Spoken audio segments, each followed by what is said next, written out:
Amém. Glória a Deus. Graça e paz para todos os irmãos. Amém. Estão felizes aí com o Senhor? Amém. É bom nós estarmos na casa do Senhor, né? Tirarmos esse tempo para adorarmos a Ele, para ouvirmos a Tua palavra, para aprendermos com Ele, porque o Senhor está sempre nos ensinando através da palavra dEle, e o que Ele mais requer de nós é a nossa adoração, que nós estejamos com os corações abertos para adorar Ele. Lá no texto que a pastora Cristina disse, leu aqui em Apocalipse, diz que os anciões, os 24 anciões se prostram diante do Senhor 24 horas por dia adorando a Deus. Então nós precisamos treinar aqui, porque nós vamos ter que adorar no céu quando nós chegarmos lá. É claro que deve ter outras coisas interessantes para nós lá também, mas adorar a Deus é a coisa que mais agrada o coração dele. Amém? Hoje as crianças até quantos anos aí? Até 13? As crianças acompanham a tia lá então para a salinha. Hoje é culto de libertação. Se você veio aqui hoje em busca de uma bênção da parte de Deus, você está no lugar certo. O Senhor vai te abençoar nessa noite. Vai ouvir o seu clamor, a sua oração, e Ele vai mover em seu favor nessa noite, em nome de Jesus. Amém? Nós vamos abrir a Bíblia lá em Gênesis, no capítulo 22. Gênesis, no capítulo 22. Vamos ler o versículo 1 e 2.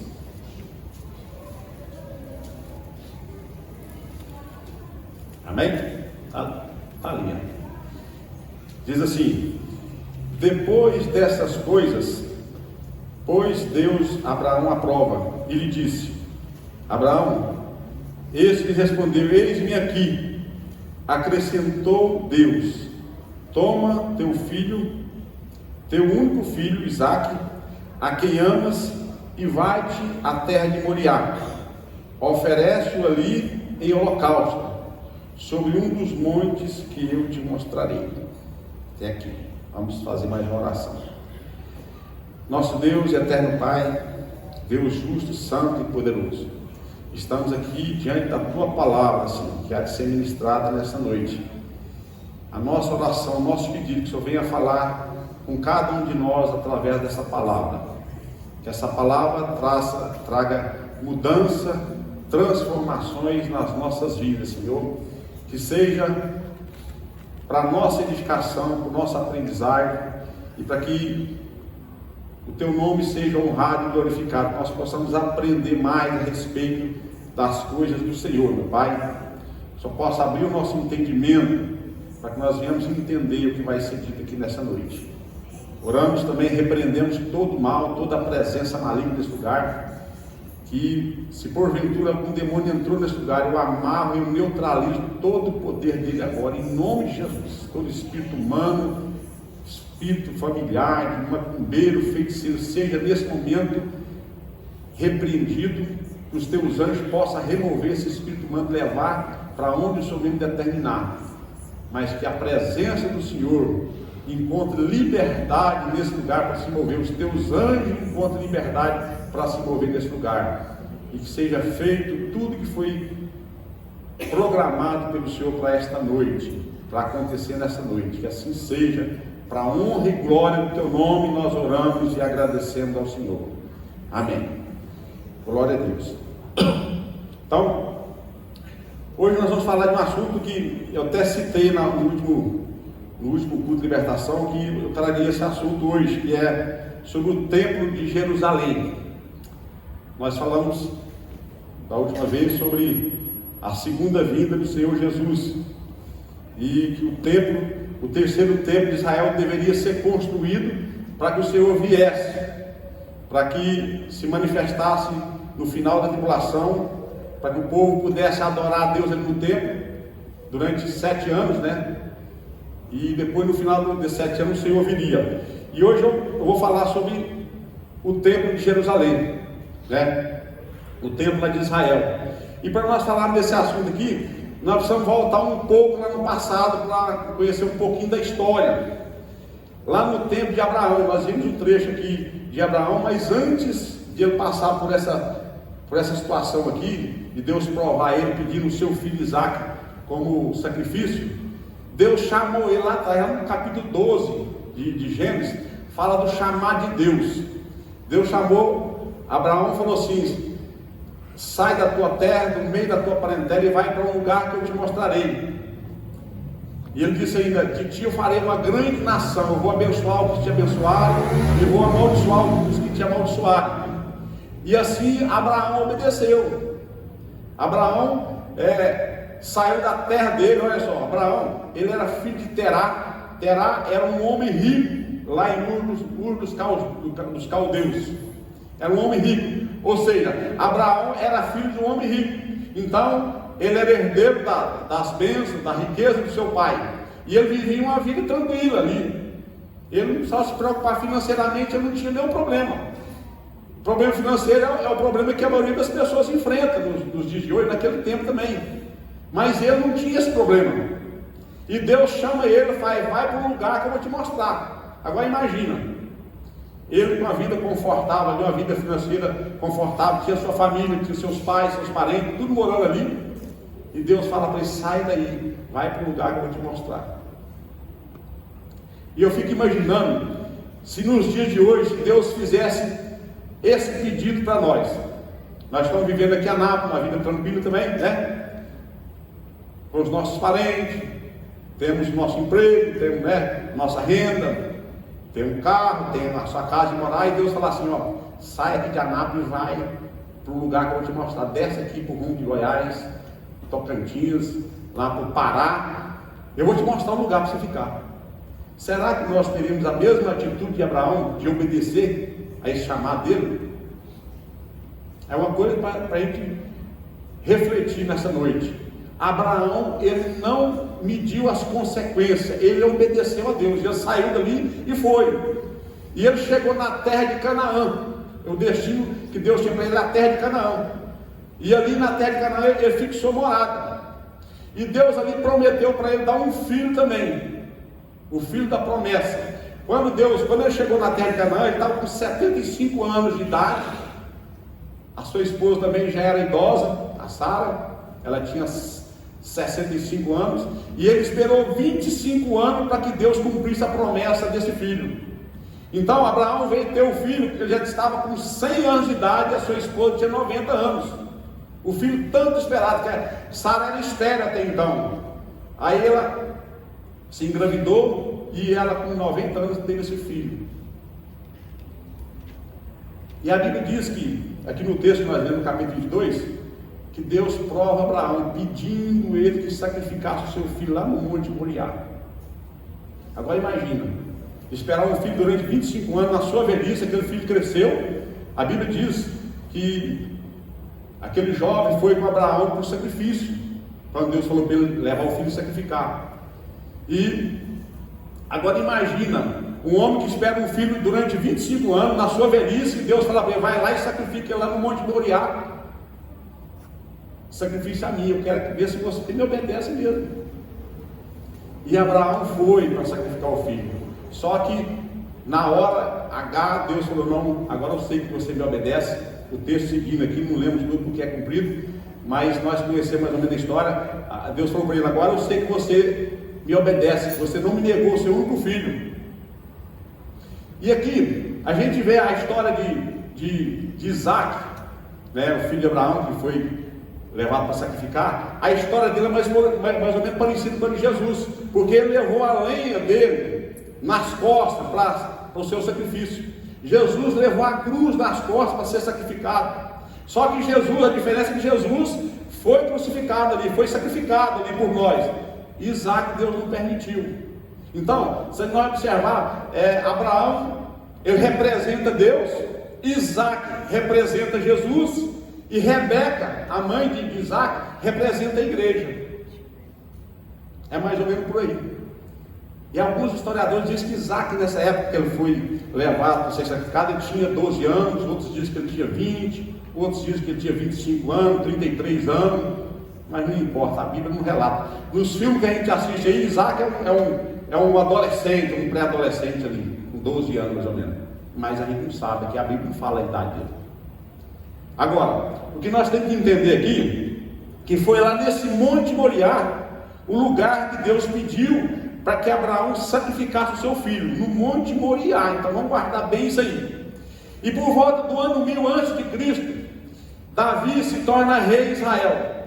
Ele conquista Jerusalém, ele conquista a fortaleza de Sião, que mais tarde se tornou a cidade de Davi, e ele vai crescendo, ampliando o seu território, né? Ele vai se tornando temido ali naquelas nações, porque ele foi crescendo, ele foi conquistando. Houve muitas guerras, muitas batalhas, e nessas batalhas Deus dava vitória para Davi, e ele foi crescendo o seu reinado, o seu território. E depois de algum tempo, aquelas guerras foram acabando, o povo foi Davi foi dominando aquelas nações pagavam impostos para Davi, para o reino de Israel, e ele foi ficando tranquilo, aí as guerras foram acabando, ele foi ficando tranquilo, houve paz naquela região, houve um certo sossego, um certo descanso ali, naquele território, e o rei Davi, tendo sossego em todos o seu arredor ali, ele ficou tranquilo, não tinha mais preocupação, não tinha mais guerra para vencer, né? Os inimigos tudo temiam, tinham medo dele, porque ele era forte, poderoso, né? O seu reinado, porque Deus era com ele. E tem aquele ditado que fala: quando a gente está sossegado demais, você fica caçando o que fazer, caçando coisa que Deus não mandou você fazer, você fica procurando. E foi o que aconteceu com Davi. Não tinha mais nada para se preocupar. Ele chamou o comandante de Joabe e falou: olha, eu quero fazer um censo de Israel agora, quero que você contar o povo. Só que ele não queria contar, não era o povo, toda a nação, ele queria contar o exército, quantos soldados que ele tinha a seu dispor. E o Joabe falou assim, tentou mudar o pensamento dele, falou: mas rei, para que fazer isso? Para que contar o povo? Para que contar o exército? Deus não tem te dado vitória, independente do número de soldados que você tem. Mas o rei foi firme, ela falou: não, é para contar. E ele mandou os seus soldados a fazer a contagem, 9 meses para fazer o censo de Israel. E eles voltaram com um relatório lá. Havia 1.300.000 homens que faziam parte do exército de Israel. Agora, Deus precisa de soldado, de exército para vencer batalha? Ele nunca precisou. Se a gente olhar a história, o passado, quando o rei Ezequias, por exemplo, o rei Ezequias, quando ele se viu cercado pelo rei Senaqueribe, ele orou, clamou a Deus, e Deus mandou um anjo, olha só, um único anjo, matou 185.000 soldados de uma só vez. Depois você olha a história do rei Josafá. Havia um exército de mais de 1 milhão de soldados vindo contra Josafá, que era rei lá em Judá, em Israel. E ele clamou a Deus. E Deus falou para ele: olha, você não precisa se preocupar, essa batalha não é sua, essa batalha é minha. Você não vai precisar soltar nenhuma flecha, nenhuma lança aqui nesse lugar. E ele falou para Josafá: você vai apenas me adorar. Josafá colocou os levitas à frente para adorar a Deus, foi adorando, e Deus desbaratou aquele exército de mais de 1 milhão de soldados. Ou seja, Deus não precisa de exército para vencer batalha, gente. Quando Davi entendeu isso, quando ele entendeu, já era tarde.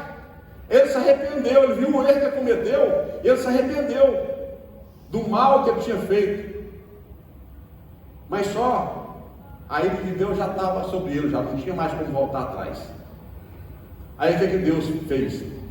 Deus mandou o seu profeta Lagade na casa de Davi. Falou para Davi: olha, já que você errou, você se arrependeu, eu vou te dar uma oportunidade de escolher um castigo entre 3: ou 7 anos de fome em Israel, ou por 3 meses você vai ser perseguido pelos seus inimigos, ou então 3 dias de peste. Gente, qual castigo é pior desse aí? É difícil encontrar um pior do que esse, né? Do que esses 3. Mas Davi foi inteligente, ele falou: é melhor cair nas mãos de Deus do que cair nas mãos dos meus inimigos. Aí ele escolheu a peste, 3 dias de peste. E assim aconteceu. Deus mandou 3 dias de peste sobre Israel e morreu 70 mil homens naqueles 3 dias. É o que fala aqui no texto, lá em 2 Samuel, no capítulo 24, a partir do versículo 15. 2 Samuel, eu quero ler esse trechinho, porque eu quero falar do tempo de Israel e a gente precisa passar por essas passagens para a gente entender a história, para nós chegarmos no final sabendo o que nós estamos falando aqui. 2 Samuel, capítulo 24, versículo 15. Isso aqui, depois da praga, no meio da praga. Então enviou o Senhor a peste a Israel desde a manhã até o tempo que determinou, ou seja, 3 dias.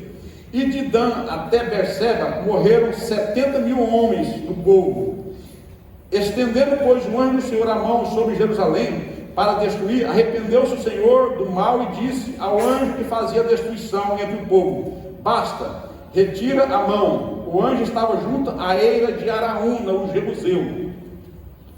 Vendo Davi ao anjo que feria o povo, falou o Senhor e disse: eu é que pequei, eu que procedi perversamente por estas ovelhas que fizeram. Seja, pois, a tua mão contra mim e contra a casa de meu pai. Naquele mesmo dia veio Gade ter com Davi e disse: sobe, levanta o Senhor um altar na eira de Araúna, o Jebuseu.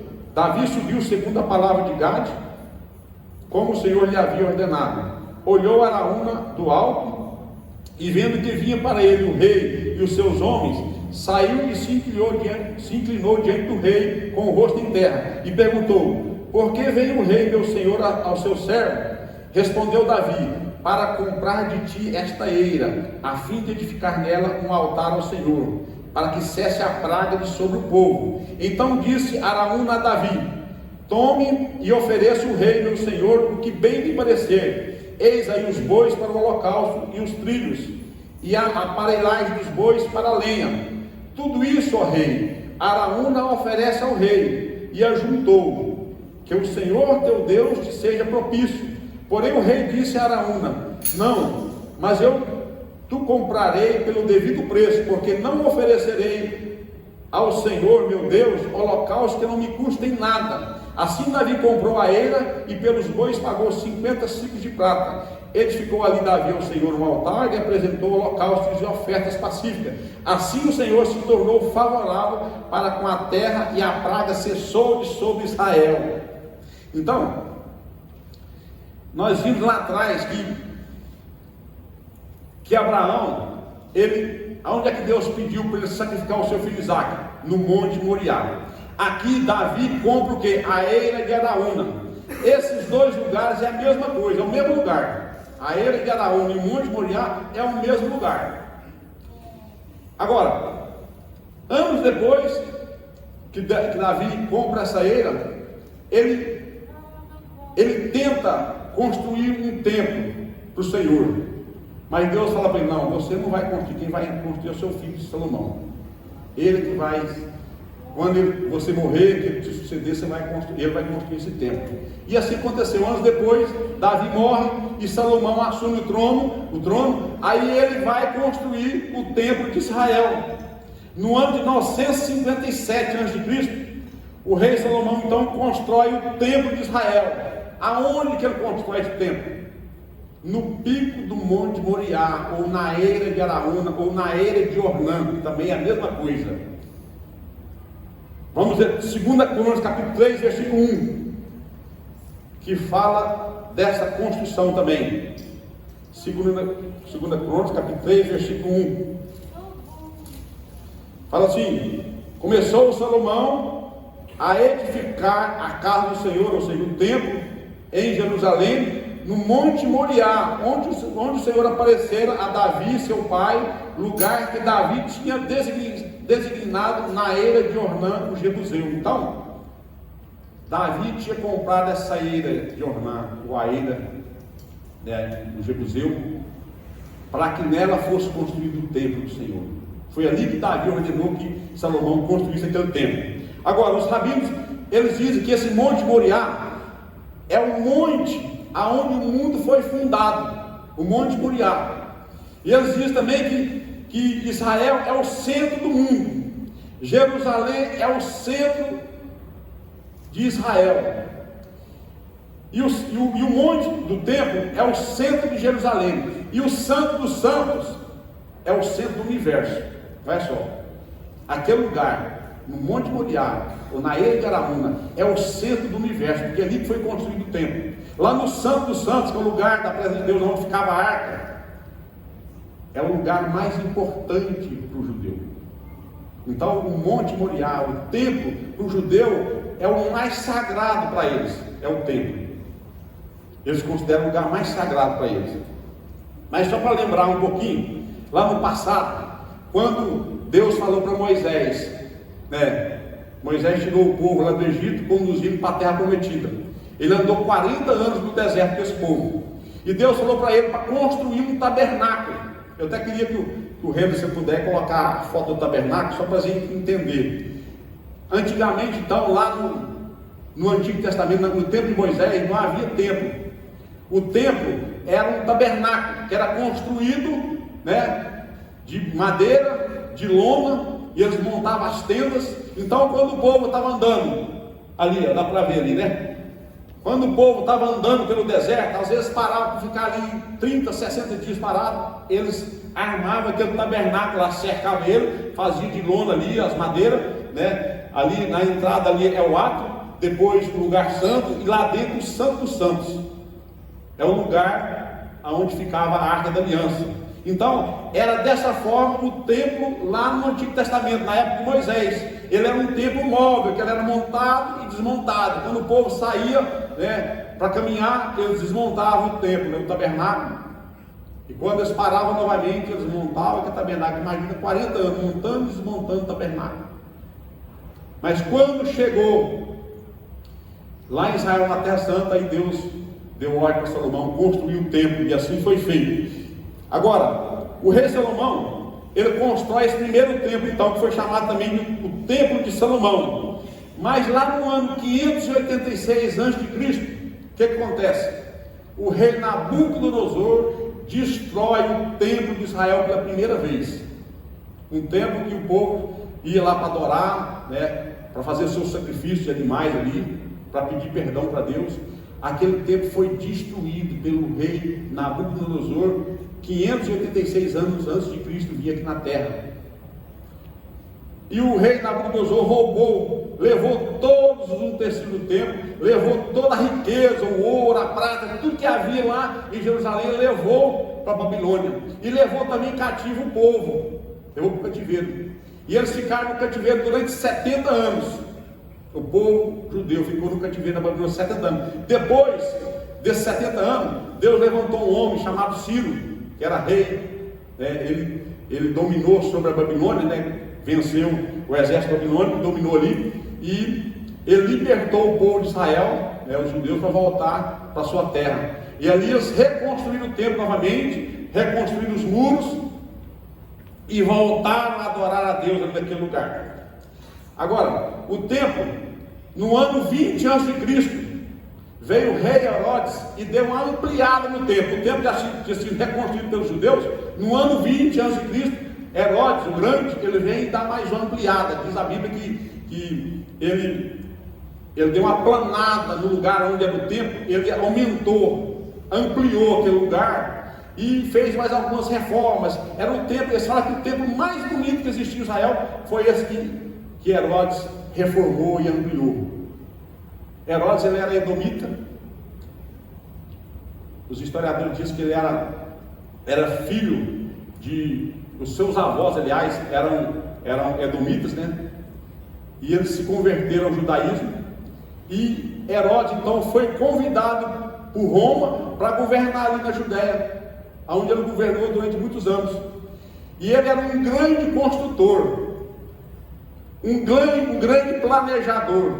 E ele fez várias construções lá em Israel, inclusive a cidade de Cesareia. A cidade de Cesareia fica lá fica na beira-mar. Ele construiu a cidade em homenagem a César, que era o imperador de Roma. Ele construiu também a fortaleza de Massada, a fortaleza lá de Antônia, foi feita ali no templo também. Então ele era um grande construtor, fez várias reformas.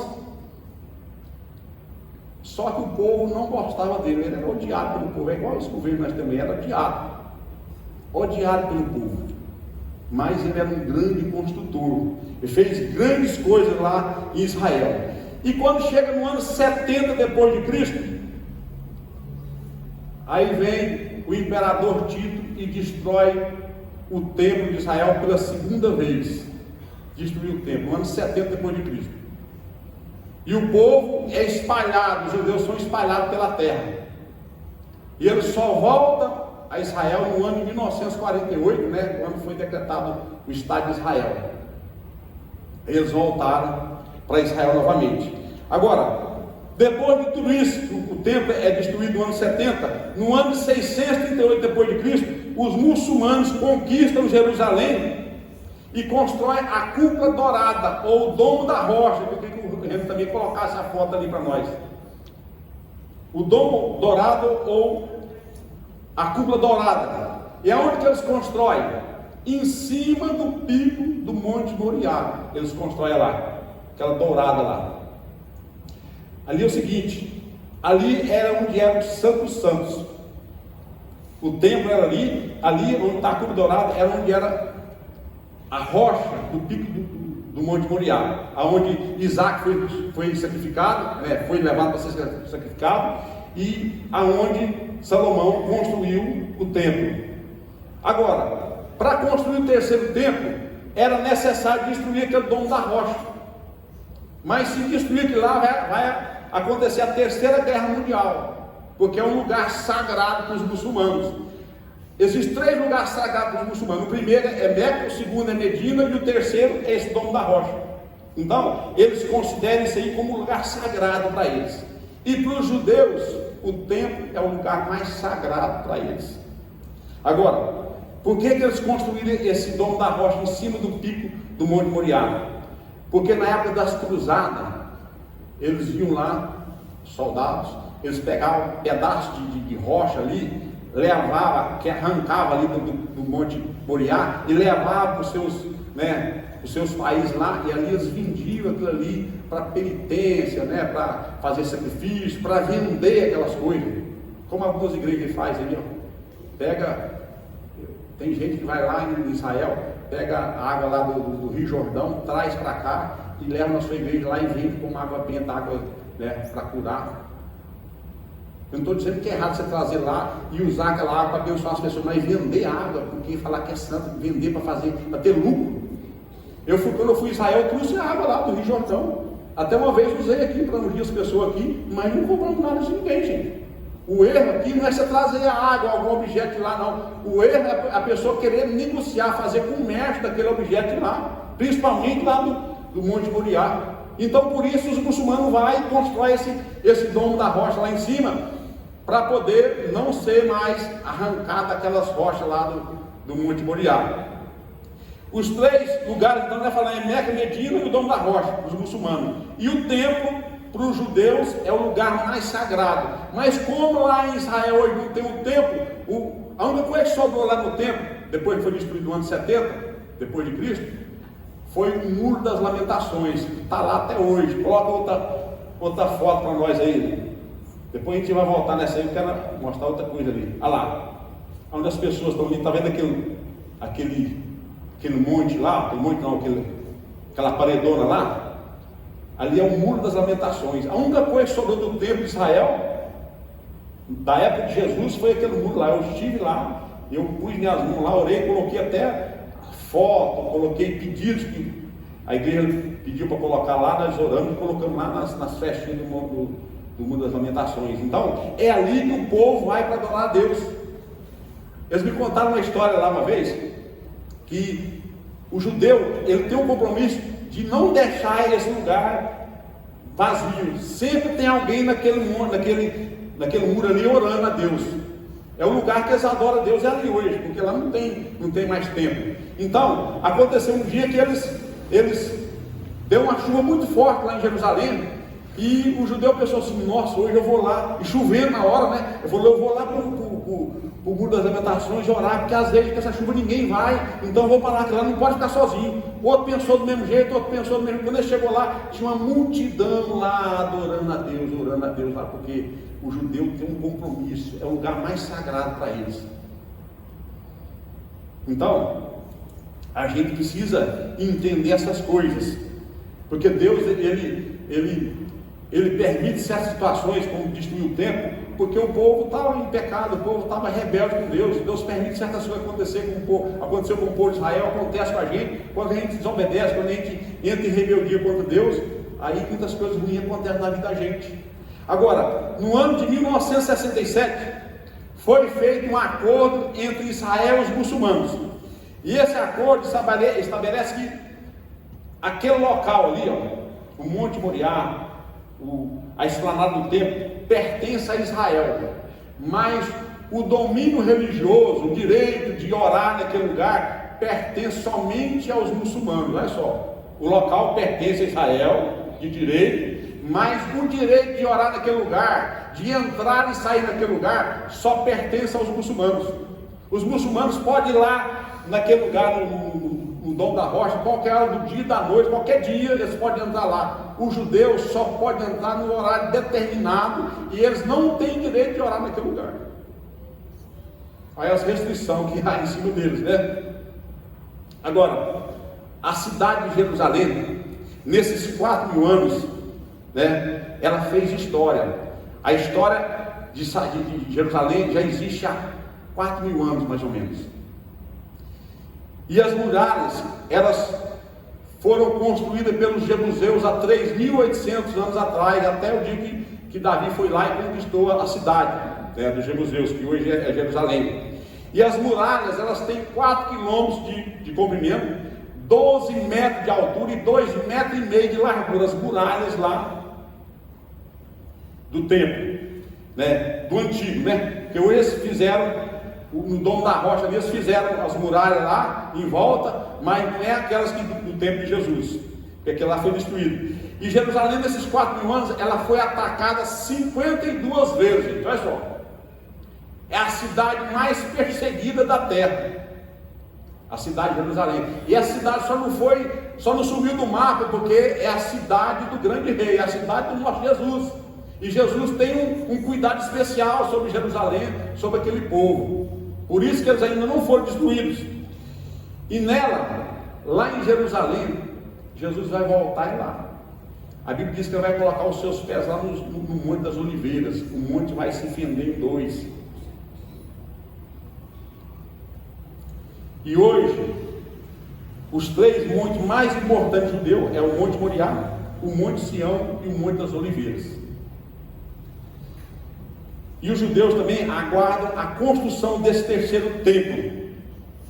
Aonde que eles aguardam ser construído? Lá no Dom da Rocha. Ah, pastor, mas aí o senhor falou que vai dar uma guerra, terceira guerra mundial, vai. Mas eu queria explicar uma coisa para vocês aqui que eu entendi um tempo atrás. Coloca outra foto lá, aquela que você colocou primeiro, antes dessa aí. Essa aí. O Dom da Rocha, aquelas 2 portas fechadas lá, é a porta dourada. Essa porta dourada aí foi a porta onde Jesus entrou pela primeira vez. Por ela estava aberta, a porta fechada. Lá no domingo de Ramos, vocês lembram, sabe da história? Uma semana antes de Jesus ser crucificado, ele entrou montado no jumentinho e entrou por essas 2 portas aí, ó, a porta dourada. E tem uma profecia de Ezequiel, no capítulo 44, versículo 1 e 2. Eu vou ler aqui, deixa aí, não muda não. Que fala dessa porta dourada, que ela foi fechada e que ela vai ser aberta quando o Messias retornar. Ezequiel no capítulo 44. Vou abrir aqui.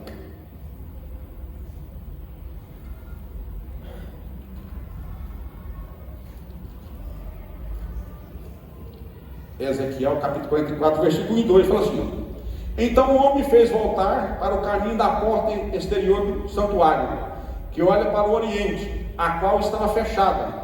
Disse-me o Senhor: esta porta permanecerá fechada, não se abrirá, ninguém entrará por ela, porque o Senhor Deus de Israel entrou por ela, por isso permanecerá fechada.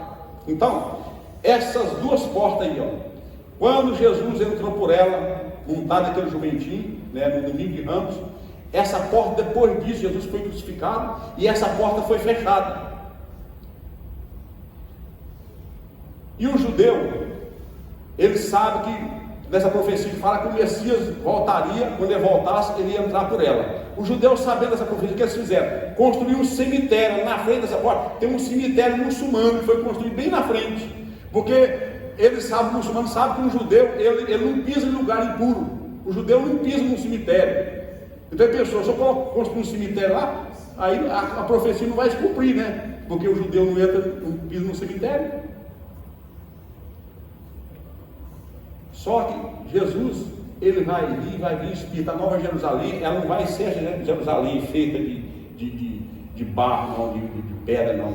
Ela é celestial, ela vai vir nas nuvens, como nós aprendemos, temos aprendido com o pastor João pela manhã. Então, agora, para construir esse terceiro templo, era para ser construído em cima do Domo da Rocha. Não pode, vai ter uma terceira guerra mundial. Há 20 anos atrás, teve um arqueólogo, ele observou, e eu também observei lá do Monte das Oliveiras. Se você olhar do Monte das Oliveiras, olhando para esse espaço aí, mas em linha reta, né, do Monte das Oliveiras, você olhar para essas duas portas douradas, você vai ver que o Domo da Rocha fica mais de lado. A mesquita de Al-Aqsa, que é a outra também, a mesquita dos muçulmanos, ela fica entre o Domo da Rocha e a mesquita de Al-Aqsa. Então, esse arqueólogo, analisando, ele falou, não precisa derrubar o Domo da Rocha para construir o terceiro templo, pode construir entre os dois lugares, porque foi ali que Jesus entrou, em linha reta, não tem, o Domo da Rocha está do lado, então não vai ter problema para construir o terceiro templo, pode ser entre os dois, as duas mesquitas.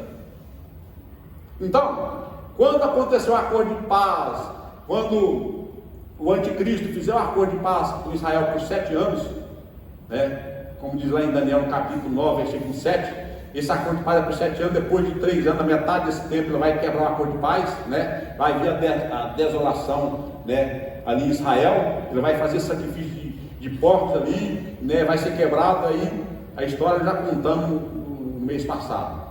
Mas então, a profecia, ela se cumpriu. Porque a porta, depois que Jesus passou por aquela porta, a porta foi fechada, e está fechada até hoje. E o profeta Ezequiel profetizou a respeito disso aí. Os muçulmanos, sem entender essa profecia, eles fizeram que ela se cumprisse. Eles fecharam a porta do lado, construíram o cemitério e ela está lá. Quando Jesus voltar, a porta vai ser aberta novamente. Agora, tem alguns teólogos, que dizem que nós não precisamos do terceiro templo, gente. Não é preciso construir o terceiro templo. Para nós, os cristãos, não tem necessidade de construção do terceiro templo. Por quê? Porque nós somos o terceiro templo. Nós somos o templo do Espírito Santo de Deus. Agora, para os judeus é necessário.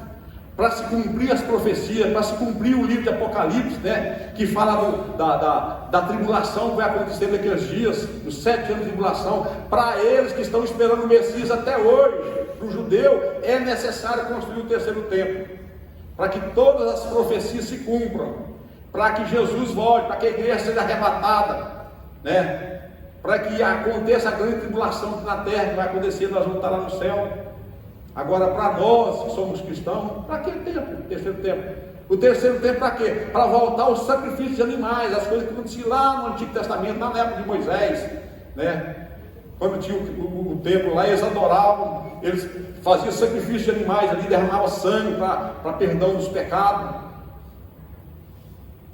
Outra coisa, esse sacrifício que acontecia lá no passado, quando Jesus entrou por essas portas aí, montado no jumentinho, foi no dia da expiação, o dia do perdão, o dia do Yom Kippur, que eu queria até abrir um parênteses para falar sobre esse dia.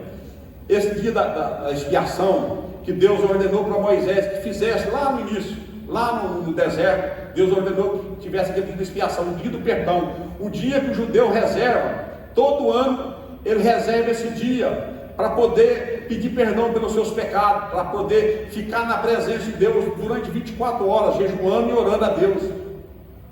Era o dia que o sumo sacerdote entrava no Santo dos Santos, levando o sangue daquele animal, para que o pecado de Israel fosse perdoado durante aquele ano, né? Que se passou, eles pecaram. Então, para que Deus perdoasse o pecado deles, era preciso sacrificar aquele animal no dia da expiação, no dia do Yom Kippur. E o dia do Yom Kippur esse ano vai acontecer no próximo domingo. É o dia do perdão. Todo judeu para tudo lá em Israel, eles não fazem nada. Não só Israel, no mundo inteiro, todo judeu para tudo, ele não trabalha. Olha, o jejum esse ano agora vai começar no próximo domingo, 6 horas da tarde, inclusive, por isso que eu antecipei o culto de libertação para hoje, porque no próximo domingo eu e minha família não vamos estar aqui, que nós vamos fazer esse jejum. É o 5º ano que nós fazemos esse jejum de Yom Kippur. Então, nesse dia, o judeu, ele não come nada, 6 horas da tarde, ele começa até 6 horas do dia seguinte, ou seja, 24 horas, não come nada, não bebe nada, nem água, não penteia cabelo, não escova dente, não toma banho, pega a roupa mais velha, usa a roupa mais velha que tem, se eu tenho aliança, tiver algum brinco, alguma coisa, algum objeto assim, tem que tirar tudo. A pessoa se humilha na presença de Deus, usa pano de saco, passa 24 horas orando a Deus e lendo a Bíblia, né? O judeu lê lá a Torá, né? O livro do Pentateuco, ou então o livro dos profetas. Então é 24 horas adorando, buscando a Deus, pedindo perdão pelos seus pecados. E você pode também fazer seus pedidos e apresentar seus pedidos diante de Deus. Falar, Senhor, eu quero que o Senhor, né, faça isso na minha vida nesse ano. Você pode fazer seus pedidos. Então, o judeu faz esse voto de Yom Kippur todo ano. E eu já estou fazendo, é o 5º ano que eu faço, e eu tenho sido muito abençoado através desse projeto aí, deixado por Deus, que é o dia do perdão, o dia da expiação. Mas o mais importante é que nós adoramos a Deus aqui na casa dele. Nós somos o templo do Espírito Santo de Deus. Nós não precisamos desse templo aí para poder adorar a Deus. É o judeu que é considerado o lugar mais sagrado para eles, mas porque eles estão esperando o Messias, e eles precisam, para que se cumpra as profecias, o templo vai ter que ser construído, no tempo determinado por Deus vai construir. Mas o importante é que nós conhecemos Jesus, coisa que muitos judeus lá não conhecem. Eles não têm esse entendimento que nós temos. Eles estão com os olhos vedados, eles estão, como diz a palavra, eles estão adormecidos, esperando o Messias chegar, voltar, ou seja, vir pela primeira vez. E o Messias já veio há 2000 anos atrás, e muitos deles não creem. Hoje você vai em Israel, até os guias turísticos de lá, que eles são judeus, a maioria deles são judeus, eles andam com a gente ali e falam de Jesus, falam dos milagres de Jesus. Aqui Jesus fez isso, aqui Jesus operou aquele milagre, né? Mas você pergunta para mim, mas você crê em Jesus? Não, eu não creio. Eu falo com você porque eu sou um guia turístico, mas eu não creio que Jesus é o Messias.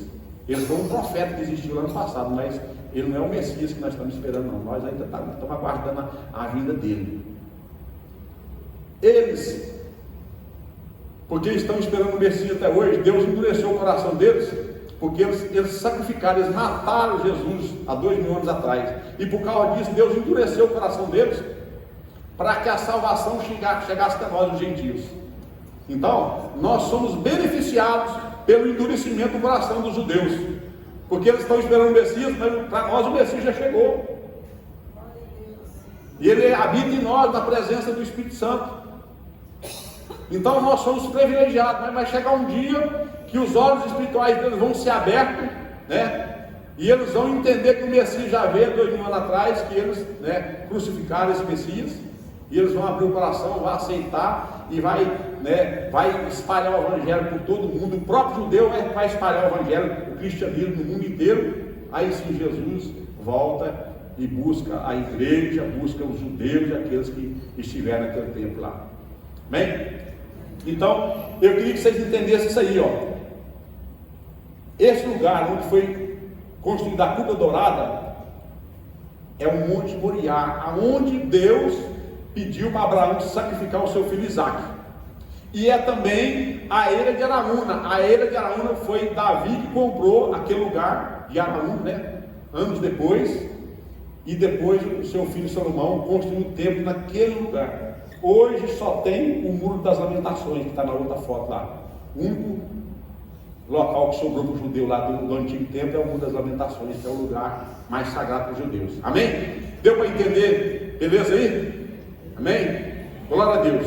Então nós vamos passar agora para a segunda parte, que é, nós vamos orar pelos enfermos agora, né? Pelas curas, pelos milagres que o Senhor reservou para essa noite.